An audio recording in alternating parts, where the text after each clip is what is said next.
Bank कर्जाची settlement करून देण्याच्या बहाण्याने कंपनीच्या शेअरमध्ये भागीदारी करून त्या मोबदल्यात देण्यात येणाऱ्या रकमेपैकी सुमारे 10 कोटी रुपयांची रक्कम न देताच कंपनीचे 14% शेअर्स परस्पर दुसऱ्या व्यक्तीच्या नावे करत नाशिक येथील उद्योजक व भाजप पदाधिकाऱ्याची फसवणूक करण्यात आल्याचा धक्कादायक प्रकार समोर आला आहे।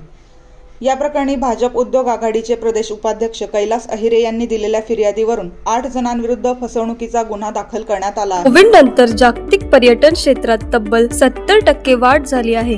या वाढीमुळे हॉटेल मॅनेजमेंट आणि हॉस्पिटॅलिटी इंडस्ट्रीमध्ये मोठ्या प्रमाणावर करिअरच्या नव्या संधी निर्माण झाल्या आहेत आणि जर तुम्ही या क्षेत्रात आज पाऊल टाकले तर तुमचं भविष्य नक्कीच उज्ज्वल आहे। हीच संधी आहे AH इन्स्टिट्यूट सोबत नाशिकमधील एक विख्यात एअरलाईन आणि हॉटेल मॅनेजमेंट इन्स्टिट्यूट इथे उपलब्ध आहेत विविध courses, hotel management, tourism, bakery and confectionery आणि इंटरनॅशनल डिप्लोमाज, ज्यामुळे मिळतात ग्लोबल करिअरच्या संधी।